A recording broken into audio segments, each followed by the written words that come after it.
cuando Beto me arrastró del cabello canoso por el pasillo y me gritó: «Aprende tu lugar, vieja estúpida».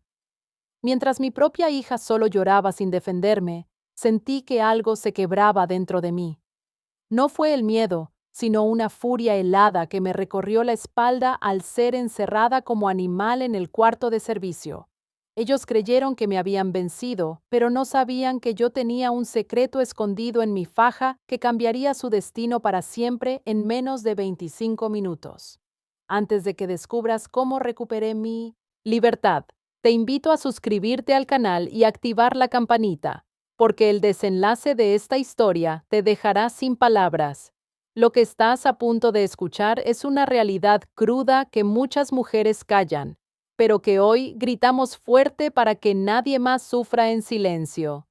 Te aseguro que vale la pena quedarte hasta el final para ver cómo la justicia llega cuando menos lo esperan. Hola, soy Doña Socorro. Tengo 68 años y he pasado mi vida luchando en los tianguis de Ecatepec para sacar a mi familia adelante. Nunca imaginé que la batalla más dura de mi vida sería dentro de las paredes de mi propia casa. Nunca pensé que llegaría el día en que tendría que sentirme como una ladrona dentro de mi propia casa, esa que levanté ladrillo a ladrillo con el sudor de mi frente. Pero ahí estaba yo esa mañana, con las manos temblorosas, removiendo con desesperación el fondo del cajón de mi buró. Buscaba mi tarjeta de la pensión del bienestar. Siempre la guardaba en el mismo lugar, debajo de la caja de los Sartrartán, y protegida por mi estampa, de San Judas Tadeo, el patrón de las causas difíciles. Levanté al santo, sacudí la caja de pastillas, tanteé hasta el fondo de la madera áspera. Nada. El plástico frío que aseguraba mis medicinas y mi comida del mes ya no estaba. Sentí un hueco en el estómago, un frío que no tenía nada que ver con el clima de Ecatepec. Mis manos empezaron a sudar frío y de repente un olor amargo me golpeó la nariz. Los frijoles. Corrí hacia la cocina arrastrando mis pantuflas, sintiendo cómo el pánico me subía por la garganta. Efectivamente, la olla de barro humeaba sobre la estufa. Los frijoles refritos, esos que tanto le gustan a mi yerno, se habían quemado porque mis nervios me habían traicionado y me olvidé de bajarle a la flama. Apagué el fuego tosiendo un poco por el humo, pero nadie más pareció notarlo. En la sala, el televisor rugía a todo volumen. Estaban viendo un partido de fútbol, o tal vez una de esas películas de acción que le encantan a Beto. El ruido era tan fuerte que hacía vibrar los vidrios de la vitrina, donde guardo mis recuerdos de cuando me casé. Beto estaba desparramado en el sillón que yo compré hace 10 años, con los pies subidos en la mesa de centro, ignorando completamente el olor a quemado y mi presencia. Él nunca me saluda. Para él soy como un mueble viejo que estorba en el pasillo. Me limpié las manos en el delantal para que no vieran cómo me temblaban y busqué a mi hija con la mirada. Lucía estaba en el comedor pasando un trapo húmedo sobre la mesa con una energía nerviosa, frotando el mismo punto una y otra vez, sin levantar la vista. Me acerqué despacito con ese miedo absurdo que una madre nunca debería tenerle a la hija que parió. Le pregunté bajito, casi en un susurro, para que Beto no escuchara si de casualidad había visto mi tarjeta, si tal vez yo la había dejado en otro lado por error. Lucía se tensó. Lo vi en sus hombros, en cómo apretó el trapo. No me miró a los ojos, siguió tallando la mesa y soltó una risita nerviosa que me dolió más que una cachetada. Me dijo que seguramente la había perdido yo misma, que ya sabía cómo era, que a mi edad la memoria empieza a fallar y uno ya no sabe dónde deja las cosas. Me dijo que dejara de preocuparme, que ya aparecería, pero su voz sonaba falsa, aguda, como cuando de niña rompía un plato y trataba de esconder los pedazos bajo la alfombra. Me quedé parada ahí en medio de la cocina que olía a frijol quemado y a mentira. Quise gritarle, quise decirle que mi memoria estaba perfecta, que me acordaba clarito de haber puesto la tarjeta ahí el día que cobré el mes pasado. Quise recordarle que fui yo quien llevó las cuentas de un puesto de ropa en el tianguis durante 30 años sin que me faltara un solo peso. Pero las palabras se me atoraron en el pecho. Miré a Beto en la sala rascándose la barriga sin quitarnos la vista de encima con esa sonrisita burlona de quien se sabe dueño del terreno. Me sentí tan chiquita, tan intrusa. Caminé de regreso a mi cuarto arrastrando los pies, sintiendo que las paredes de mi propia casa se me venían encima. Esta casa la pagué yo con madrugadas de lluvia y sol, cargando bultos de ropa, peleándome con inspectores y cuidando cada centavo. Y ahora tenía que pedir permiso hasta para buscar mis propias cosas. Me senté en la orilla de la cama y miré a mis San-Judas. Él sabía la verdad. No estaba loca ni desmemoriada. Me estaban robando. Y lo peor no era el dinero. Lo peor era saber que la sangre de mi sangre estaba limpiando la mesa para borrar la culpa. Me quedé ahí sentada sobándome las piernas, esas piernas que ya no aguantan el frío ni los trotes de antes, y la memoria me traicionó llevándome 30 años atrás. 30 años de levantarme a las 4 de la mañana, cuando las calles de Ecatepec todavía estaban oscuras y peligrosas, para ir a armar los tubos de metal del puesto en el tianguis. Todavía puedo sentir el frío del fierro, quemándome las manos en invierno y el peso de las lonas mojadas cuando llovía, y yo tenía que cuidar que el agua no echara a perder la ropa. Cada moneda que entró a esta casa olía a mi sudor y a mi cansancio.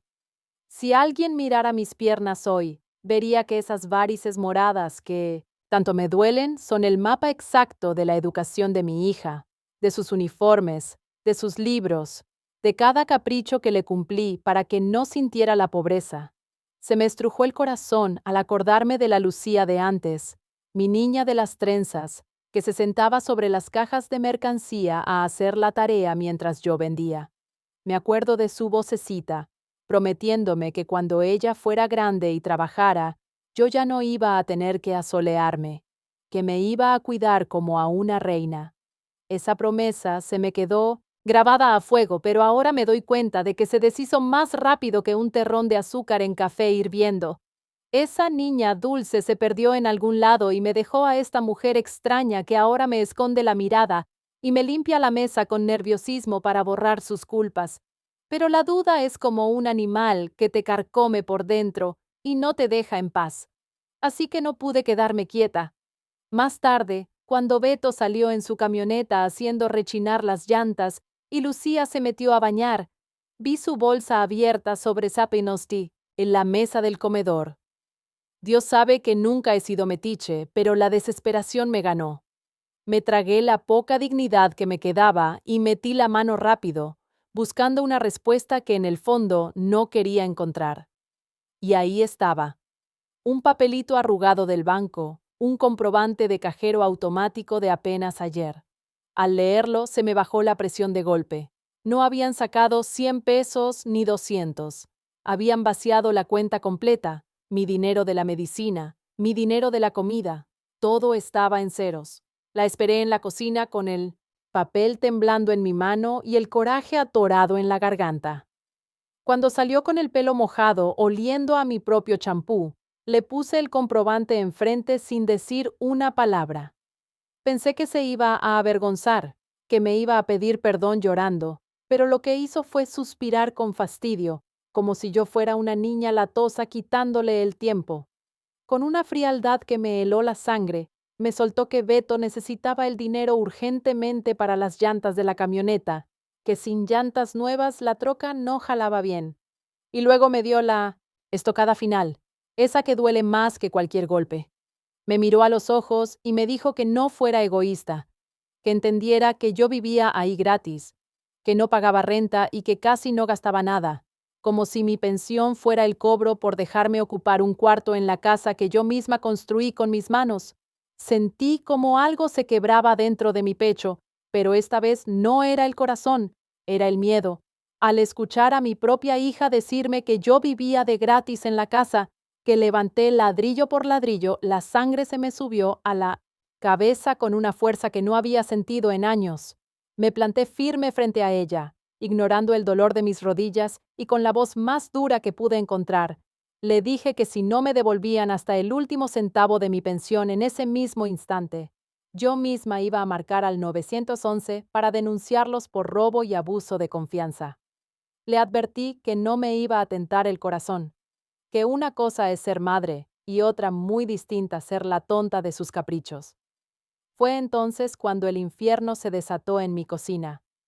No vi en qué momento entró Beto, pero sentí su presencia pesada llenando el cuarto antes de verlo.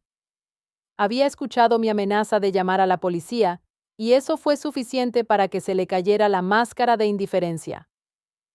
Entró como un animal rabioso, con los ojos inyectados de furia y de un manotazo violento, tiró la olla de frijoles que yo había dejado enfriando sobre la estufa.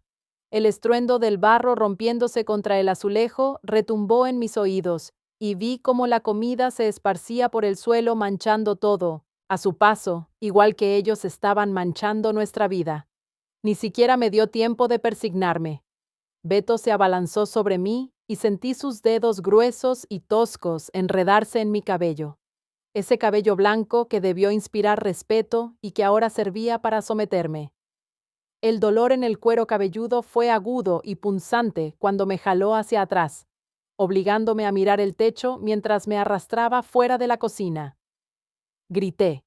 Claro que grité, pero no pidiendo piedad, sino de pura indignación. Mis pantuflas se salieron, de pies mientras él me jaloneaba por el pasillo, raspándome los talones contra el piso frío. Lo que más me dolió no fue el jalón de pelo, ni el golpe seco de mi cadera contra el marco de la puerta.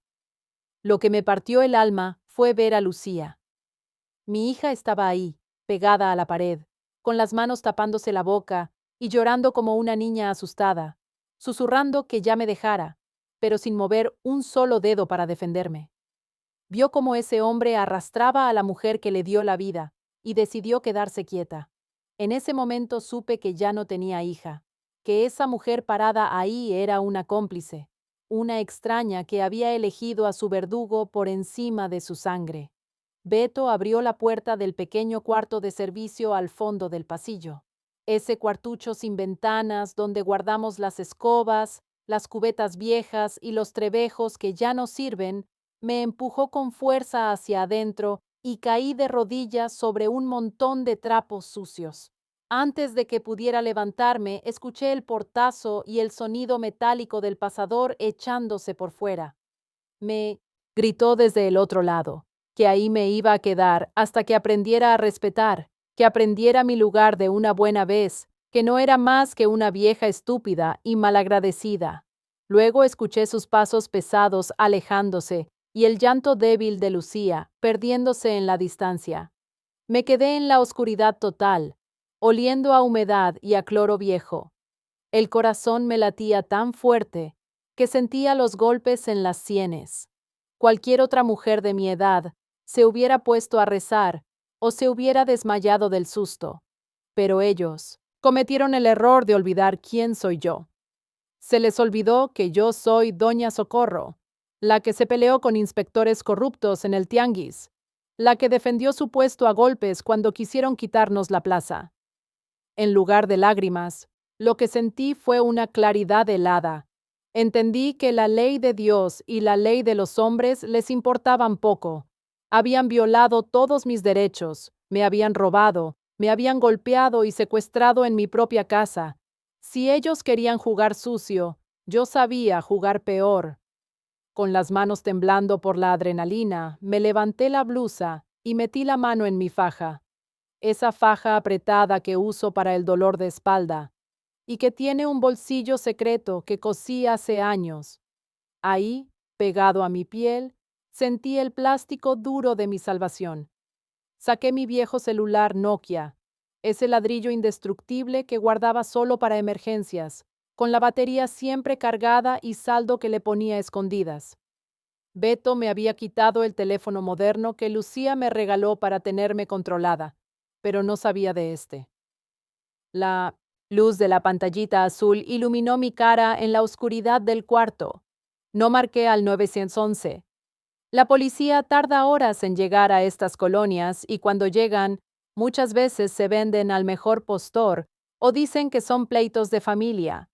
No, yo necesitaba justicia rápida. Marqué un número que me sabía de memoria desde hacía 15 años. Sonó 2 veces antes de que una voz gruesa y ronca contestara. Era Ramiro, a quien ahora todos en el mercado conocen como el comandante, el líder del sindicato de tianguistas, el hombre que controla quién vende y quién no en Media Zona Oriente. Pero para mí, Ramiro seguía siendo ese chiquillo flaco y mocoso que llegaba a mi puesto hace 20 años, con los zapatos rotos y el estómago vacío, a quien yo le regalaba tacos de guisado y le fiaba ropa para que no pasara frío. Él nunca olvidó quién le mató el hambre cuando nadie daba un peso por él. Le hablé rápido, sin que me temblara la voz. Le dije que me tenían secuestrada en mi propia casa. Le dije quién lo había hecho. Le dije que me habían puesto una mano encima. Del otro lado de la línea hubo un silencio que daba miedo, y luego solo me dijo que no me preocupara, que aguantara un poco, que él iba para allá y que no iba solo. Colgué y me senté sobre una cubeta volteada a esperar. En la oscuridad apreté el teléfono contra mi pecho. Ellos pensaron que habían encerrado a una viejita indefensa, pero no sabían que acababan de desatar a una bestia y que la manada ya venía en camino. No pasaron más de 25 minutos. Lo sé porque conté cada segundo en esa oscuridad que olía a cloro y humedad, pero para mí fue una eternidad suspendida en el tiempo.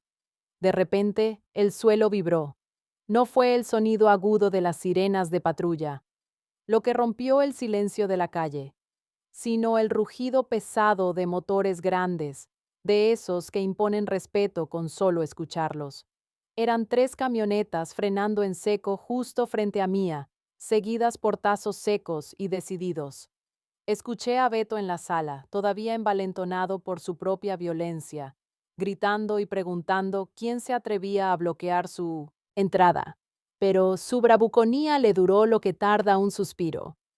El siguiente sonido fue un estruendo que hizo temblar hasta las paredes del cuartito donde yo estaba encerrada. No tocaron el timbre. La puerta principal, esa de herrería que tanto me costó pagar, se abrió de golpe, vencida por la fuerza de quienes no piden permiso. Escuché pasos pesados, muchos pasos, invadiendo la casa como una marea. Beto intentó hacerse el valiente. Escuché cómo tartamudeaba diciendo que esa era propiedad privada y que se largaran si no querían problemas, pero una voz grave y tranquila lo cortó en seco. Era Ramiro. Desde mi encierro escuché clarito cómo le preguntaba a mi yerno si de verdad era tan estúpido como para creer que podía ponerle una mano encima a la madrina del tianguis y seguir caminando por Ecatepec como si nada. Le dijo que esa casa se respetaba, no por él, sino por la mujer que él tenía encerrada como animal.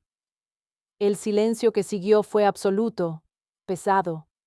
Luego escuché el sonido metálico del pasador de mi puerta corrediza. La luz del pasillo me golpeó los ojos de repente, lastimándome la vista acostumbrada a la penumbra. Y ahí estaba él, Ramiro, el comandante, llenando el marco de la puerta con su estatura imponente, flanqueado por 2 hombres que miraban a Beto con una mezcla de desprecio y amenaza. Ramiro no me vio con lástima. Me vio con el respeto que se le tiene a una madre.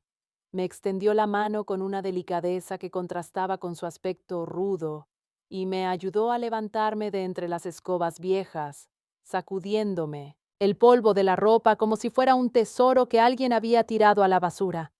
Salí al pasillo caminando despacio, pero con la cabeza bien alta. La escena en la sala era algo que nunca voy a olvidar. Beto, el hombre que hace media hora me había arrastrado del pelo, ahora estaba pálido, temblando y arrinconado contra la vitrina, sudando frío ante la presencia de los hombres del sindicato que llenaban mi sala. Lucía estaba hecha un ovillo en el sofá, llorando en silencio, sin atreverse a levantar la vista. Por el hueco de la puerta destrozada vi que los vecinos habían salido. Estaba doña Chona, estaba el señor de la tienda, estaban todos mirando. Nadie dijo nada, nadie llamó a la policía. Eran testigos silenciosos que, al ver quién me respaldaba, entendieron de qué lado estaba la justicia verdadera. Ramiro se hizo a un lado para dejarme pasar. Me acomodé el cabello, me alicé la blusa y me paré frente a los dos. Beto ni siquiera pudo sostenerme la mirada. Sentí una calma extraña, fría, como si el amor de madre se hubiera congelado de golpe para dar paso a la dignidad de mujer. No grité, no insulté, simplemente miré a mi hija, a esa mujer que vine a hacer y crecer, y luego miré al cobarde que ella eligió. Les dije con una voz que retumbó en las 4 paredes de mi casa que se largaran. Les dije que agarraran sus cosas, sus trapos y sus miserias y que se fueran en ese mismo instante. Lucía intentó balbucear un perdón, un mamá, por favor. Pero la detuve con un gesto. Les sentencié que no volvieran a poner un pie en mi casa, ni a buscarme hasta el inmenso día que yo estuviera muerta y que le pidieran a Dios que no me los topara en la calle. Ramiro solo asintió, y sus hombres abrieron paso.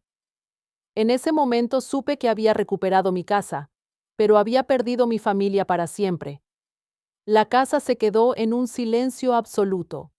De esos que zumban en los oídos, apenas se cerró la puerta detrás de las botas de los hombres de Ramiro. Ya no estaba el ruido de la televisión a todo volumen, ni las risas burlonas de Beto, ni siquiera el trapear nervioso de Lucía. Se fueron. Ramiro fue muy claro, y con mi yerno, lo invitó muy amablemente a desaparecer no solo de la colonia, sino del Estado de México completo, si valoraba sus dientes. Y mi hija, mi Lucía, agachó la cabeza y se fue detrás de él, cargando 2 bolsas de plástico con su ropa, sin siquiera voltear a ver si yo estaba bien. Se me hace que la vergüenza le pesaba más que el amor, o quizás el miedo a quedarse sola pudo más que la lealtad a quien le dio la vida. Ramiro se quedó un momento más, asegurándose de que la chapa de la entrada quedara medio arreglada. Antes de irse, me puso en la mano un fajo de billetes, mucho más de lo que me habían robado de la pensión. Quise negarme, pero él me cerró la mano con firmeza y me dijo que era el pago atrasado por tantos tacos que le mataron el hambre de niño. Además, se puso serio. Cambió su tono de muchacho de barrio a líder sindical y me aconsejó que no lo dejara así. Me dijo que mañana mismo pasaba por mí para llevarme al Ministerio Público. Según él, y tiene razón, necesito poner una denuncia formal y pedir una orden de restricción. La ley protege a los adultos mayores, me explicó. Y aunque me duela en el alma tener que usar un papel legal para que mi propia hija no se me acerque, entiendo que es la única forma de asegurar que esta pesadilla no se repita. Órale. ¿Quién diría que al final tendría que defenderme de mi propia sangre ante un juez? Cuando por fin me quedé sola, el frío de la noche se me metió hasta los huesos. Mis manos no dejaban de temblar. No sé si por el coraje que pasé o por la tristeza que ahora me estaba cayendo de golpe. Fui a la cocina, que todavía olía a la batalla, y me puse a limpiar el desastre de los frijoles que Beto había tirado. Tallé el piso con fuerza, como queriendo arrancar la mancha de lo que pasó hoy. Luego, por puro instinto de supervivencia, busqué la masa, la canela y el piloncillo. Me puse a preparar un atole de masa de ese espesito y caliente que mi abuela decía que curaba el espanto. Mientras movía la cuchara de madera, sentí como el vapor dulce me iba descongelando el pecho. Con mi taza, humeante en la mano, caminé despacio hasta la sala y me dejé caer en mi sillón, ese que ya tiene la forma de mi cuerpo cansado. Empecé a sobarme las rodillas que me punzaban horrible. Estas varices que me gané trabajando para que a Lucía no le faltara nada, hoy me dolían más que nunca. Miré a mi alrededor. Recuperé mi tarjeta, recuperé mi dinero y recuperé mi casa. Ya nadie me va a gritar. Ya nadie me va a robar. Pero el precio fue alto. La casa es grande y el silencio pesa. No manches. Qué duro es darse cuenta de que para tener dignidad hay que aprender a estar sola. Me levanté con trabajo y me acerqué al altar que tengo en el rincón. Prendí una veladora nueva, porque la anterior ya se había consumido, igual que mi paciencia. Me persigné frente a la Virgen de Guadalupe y me le quedé viendo un largo rato a sus ojos bajos. Le pedí perdón. Le pedí perdón por haber tenido que echar a mi hija a la calle, por haber tenido que escoger entre ser madre y ser persona. Yo sé que ella me entiende, porque también es madre y sabe que el amor no debe ser una condena. Ahí, bajo la luz temblorosa de la veladora, entendí algo que me va a acompañar lo que me quede de vida. A una madre se le respeta, y no porque lo diga el Código Penal o porque lo exija un juez, sino por memoria, por agradecimiento a la vida entregada. Pero si los hijos pierden la memoria, si se les olvida de dónde vienen, entonces la vida o el barrio se encarga de enseñarles por la mala. Bebí un sorbo de mi atole. Sentí el calor bajar por mi garganta y por primera vez en meses pude respirar tranquila en mi propia casa. Estoy sola, sí, pero estoy en paz. Han pasado 6 meses desde aquella noche. Mi casa sigue en silencio, pero ya no huele a miedo ni a frijoles quemados por los nervios. Con la ayuda de Ramiro, tramité la orden de restricción y cambié todas las chapas. De Lucía no he sabido nada y aunque una parte de mi corazón de madre la extraña, prefiero esta paz solitaria a dormir con el enemigo bajo mi propio techo. Sigo disfrutando mi atole cada noche, tranquila, sabiendo